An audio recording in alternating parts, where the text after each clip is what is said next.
Cuando aparece en pantalla, te das cuenta de que ya no está roto antes de que empiece la historia. Es uno de los personajes de la icónica El Exorcista, la película del año 1973, el sacerdote que tiene que enfrentarse a la posesión. Pero ese no es su verdadero problema.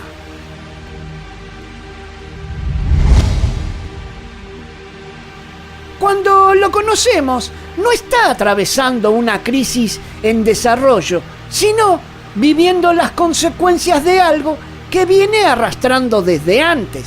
Un desgaste lento que fue erosionando su fe sin necesidad de un quiebre visible.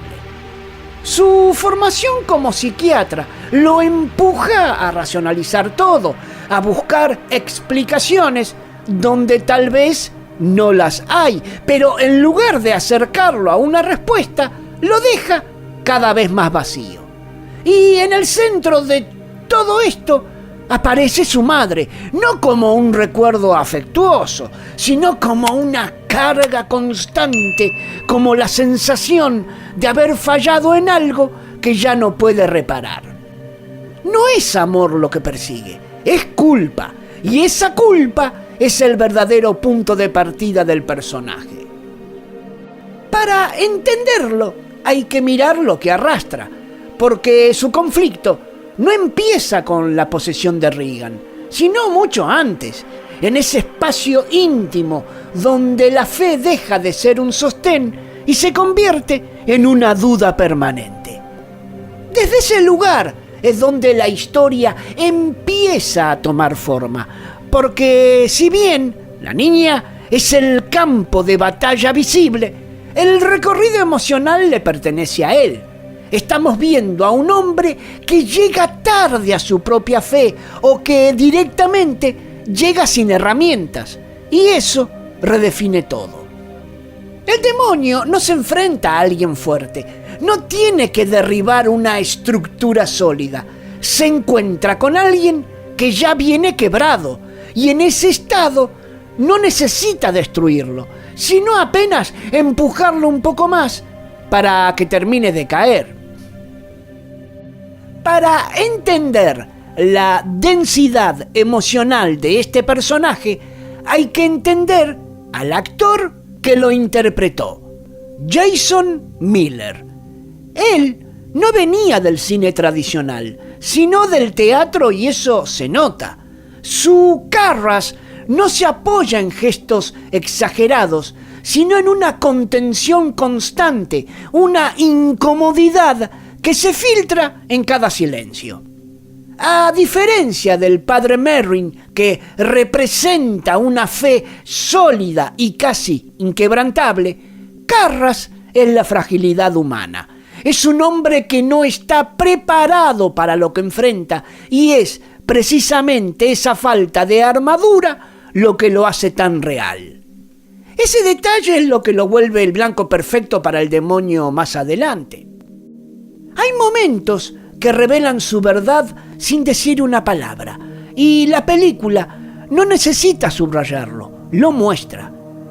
El sueño lo condensa todo: la figura de la madre que se desvanece, la medalla que cae, la imposibilidad de sostener algo estable dentro de su mundo interno.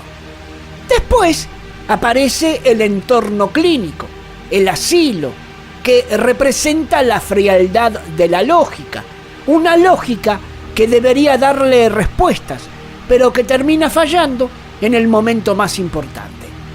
Y finalmente están los encuentros con Regan, donde el demonio no lo ataca con fuerza física, sino con algo mucho más efectivo.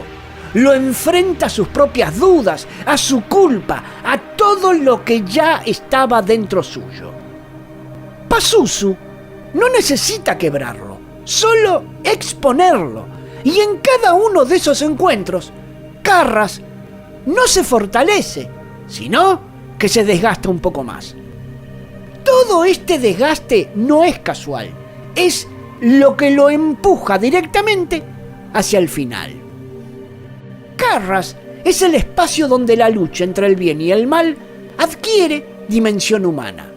Podríamos decir que esta premisa, El Exorcista, no es solo la historia de una posesión, sino la historia de un hombre que llega tarde a su propia fe o que llega sin herramientas. Y es ahí donde el personaje termina de definirse, porque no es un héroe en formación ni alguien que va a superar su conflicto para convertirse en otra cosa. Es un hombre que llega al límite sin haber resuelto nada, alguien que no supera lo que le pasa, sino que aprende a convivir con eso. La historia no plantea una recuperación de la fe, sino una pregunta mucho más incómoda. ¡Toma nota, mago! ¿Qué pasa cuando alguien tiene que actuar sin certezas? Karras no encuentra respuestas, no tiene una revelación que le ordene el mundo. No hay un momento en el que todo encaje. Tiene que decidir igual, y en ese punto el exorcismo deja de ser solo un rito religioso para convertirse en un acto profundamente humano, en el momento en el que alguien, aún sin garantías, elige intervenir. Todo esto desemboca en el final, donde la película termina de cerrar lo que venía construyendo. Cuando Karras le pide a Pazuzu, al demonio, que lo tome y se arroja al vacío, no lo hace desde una fe recuperada ni desde una certeza absoluta. No hay iluminación ni revelación, hay decisión. La redención no nace de la certeza, sino de ese acto. Karras no recupera una fe sólida. No hay un momento donde sus dudas desaparecen mágicamente. Lo que hay es un hombre que, aún atravesado por la melancolía y la falta de respuestas, elige actuar de todos modos. Y en ese gesto pasa algo fundamental. ¡Toma nota, mago! Por primera vez deja de estar dividido. Lo que piensa, lo que siente y lo que hace se alinean en un solo instante, no porque haya encontrado respuestas, sino porque ya no puede seguir evitando esa decisión. El padre Karras no es un héroe clásico, pero tampoco es una víctima. Es alguien que llegó al límite sin haber resuelto sus conflictos y aún así fue capaz de tomar una decisión que lo define. Mi calificación para el personaje del padre Demian Karras es un 10 pelado investiga. No lo recordamos por su sabiduría, sino por haber atravesado la duda sin escapar. Él nos obliga a pensar en esa zona donde las certezas desaparecen, pero algo todavía nos empuja a elegir. Y cuando se arroja al vacío, no lo hace porque haya encontrado respuestas. Lo hace porque ya no puede seguir evitando esa decisión. Si te interesó este análisis, hay un recorrido completo sobre los exorcistas en el cine, donde cada uno enfrenta al mal desde un lugar distinto. Y en ese recorrido es donde se entiende por qué, en este caso, todo termina volviendo al origen. Soy el pelado investiga.